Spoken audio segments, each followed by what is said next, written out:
The iPhone Air is gorgeous. It is the thinnest iPhone ever made, and it is absolutely stunning to hold and use it. And this phone is a classic example from Apple where the design is so good, it can actually matter more than functionality. Not that this phone doesn't perform well. The display is absolutely gorgeous. It's perfect for playing video games and watching video. The A19 Pro chip inside is extremely powerful and fast, and it really doesn't put off that much heat even if you're playing some intense games. The camera is going to be plenty good enough for most people, and even the battery life is really good, especially for a phone this thin. But for really intense use, you might want to pick up that Apple battery pack, and we're going to talk about that more in just a minute. Hey everyone, Tech Dad here, and I have no regrets buying this iPhone Air despite its compromises on hardware. I've been using it for 1 month ever since it came out as my everyday phone, and it more than meets my needs for day-to-day use. And I think this iPhone Air is a classic example of where Apple has made something where the design is just so good and it's so fun to use and hold that you actually would rather have this phone over a more functional phone like the iPhone 17 Pro or Pro Max. And so in this video, I want to recap my experience with this phone, but I also want to talk about the design and why it's so good you'll buy this phone just for the look and feel of using it. And then I also want to talk about the compromises, especially the battery life and why maybe buying that battery pack accessory might be a really good idea. All right,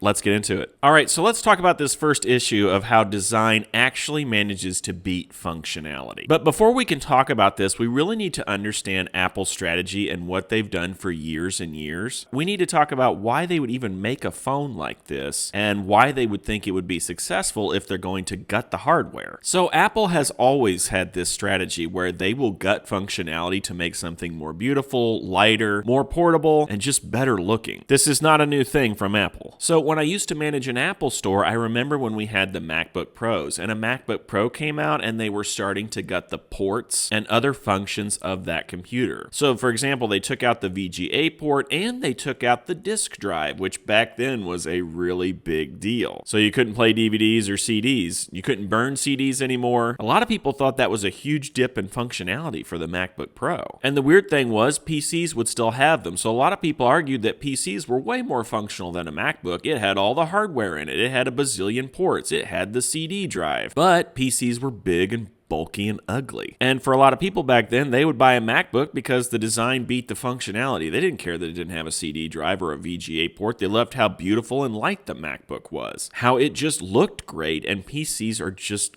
ugly. And that's what they've done with the iPhone Air. They have created a phone that is sleek, light, beautiful. It has that titanium rim that the Pro does not have. And because it's just so ridiculously thin, it's just great to hold in hand all day. I mean, once you go to this form factor, it's really tough to go back to the old bulky phones. I used to have an iPhone 16 Pro Max. I mean, that thing just felt gigantic compared to this. And now I can't picture going back to an old, big, bulky phone like that. And so that's the secret sauce with Apple's design. They will gut functionality all day and make a more beautiful, more light, more attractive designed phone. And for a lot of people, they prefer that design over that functionality. Now, that being said, we have to talk about accessories, and this leads me to the battery life discussion. But let's go back to that MacBook analogy for a second. So remember when I told you they took out the disk drive of the MacBook Pros? Well, they did that, but then they would sell you an accessory. They had an external disk drive that you could buy and plug in with a USB port, so that if you still needed that functionality, it was available. People really hate Apple for that. They did the same thing with the VGA port. They took out the port, but then they would sell you a dongle for 80 extra bucks in case you still needed that functionality. Say what you want about Apple, but that's what they did. And now they've done that with the iPhone Air. So they gutted the battery out of this thing to make it ridiculously thin. But they have an accessory available, their little battery pack for 100 extra bucks. Now, you might be able to avoid that accessory depending on how much you use your phone, and they also have fast charging in this phone. So now you can recharge up to 50% in about 30 minutes. I actually tested this, so I got home from work the other day. I had about 36% battery life left on my phone after using it from 6 a.m. to 4 p.m. I just wanted to see how fast it would charge, so I hooked it up to a 20-watt Apple charger. I let it charge for 15 minutes, I saw where it's at, and then I gave it another 15 minutes, and it got to about 76%. Now, obviously, the closer it gets to 80%, the slower it charges, and so Apple says, hey, once the phone is dead, it'll charge up to 50% in about 30 minutes. In this little test, it did about 40%, getting almost to 80%, so that's pretty good on a 20-watt charger. So if you can live with your phone being on a charger for 15 to 30 minutes, you could still power use the heck out of this thing. Give it a quick recharge in the evening, and then you're back on the phone until bedtime. But if that just won't do, or you're going to be out on the road, or you're just not going to be in a place where you can plug in, you have this battery pack option. And I'm very tempted to try it because I love gaming on this phone, but I don't want to game too much on it because I know I'm going to kill the battery life and I'm going to need to recharge. Well, the battery pack might offer an option where I can just keep going all day and night and not even worry about it. But again, that defeats the slim form factor if I attach a battery pack to it all the time. But what I'm thinking is I can take advantage of that fast charging, get a quick boost from the battery pack, maybe in the middle of the workday, just slap it on there when I'm not using my phone as much, and then it's good to go the rest of the evening. So again, that's the Apple compromise. They will make a beautiful, sleek design, it will be missing functionality, and then they'll come out with an accessory for you to purchase to make up for that missing functionality. If you hate that, I would stay away from this phone. But if you just absolutely have to have great design, I would totally go for this thing. Now, a couple other compromises. You're definitely compromising on camera, and you're definitely compromising on speakers. And I have another video that covers that. You can check that out, and I'll actually link that video at the end of this video if you want to see that. I go into much more detail. But you're definitely compromising on hardware here. Cameras aren't as good, battery life isn't as good, speakers aren't as good. But man, the design,